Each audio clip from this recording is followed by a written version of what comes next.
اب اس پہ میرا ایک پرسپیکٹیو ہے جس کی وجہ سے میں نے یہ شعر کہا ہے.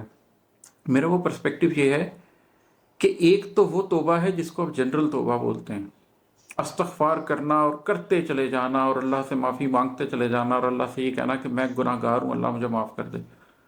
یہ تو ہمیں ساری زندگی کرتے رہنا چاہیے. نبی کریم صلی اللہ علیہ وسلم دن رات میں اتنا استغفار کرتے تھے، حالانکہ وہ بخشے بخشائے تھے.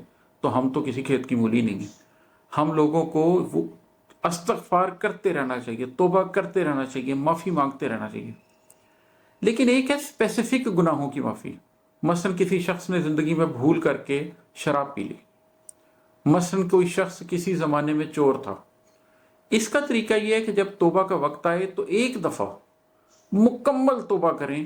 توبہ کے وہ تینوں انگریڈینٹ پورے کریں، صدق کے دل سے شرمندہ ہوں، روئیں، ایک دن، ایک ہفتہ، ایک مہینہ روئیں، بار بار روئیں، حتیٰ کہ آپ کے دل کو وہ ٹھہراؤ آ جائے کہ میں نے معافی مانگ لی ہے. خوب روئیں، اپنے گناہوں کی خوب معافی مانگیں.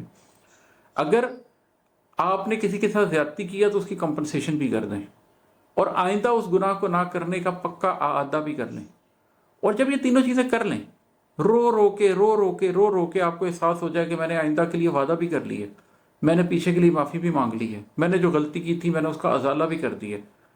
اب اس گناہ کو مت یاد کریں، اس لیے کہ اس گناہ کو یاد کریں گے تو آپ پرانی ذات کو یاد کریں گے اور اپنی نئی شناخت کی کریشن نہیں کر سکیں گے. تو ایک ہے جنرل توبہ جو آپ کو اپنے گناہوں کی کرتے رہنا چاہیے، وہ تو ہمیشہ جاری رکھیے. لیکن اگر کوئی پرٹیکولر گناہ کیا ہے تو پھر پوری شدت سے اس کی توبہ کریں، پوری شدت سے، اور اس کے بعد اس کو اپنی ذات سے کاٹ کر پھینک دیں اور ایک نئی ذات کی تشکیل کرنا شروع کریں، بجائے اس کے کہ اپنی زندگی کے ماضی کو یاد کرتے رہیں کہ یہ سال تو میں نے ضائع کر دیے. تو اب عماد ان دنوں کا ذکر ہی کیا جب تجھے آگہی سے دوری تھی، جب نہیں تھی آگہی، کیا چھوڑیں اس کو، جانے دیں اس زمانے کو اور آگے کی زندگی کی بات کریں.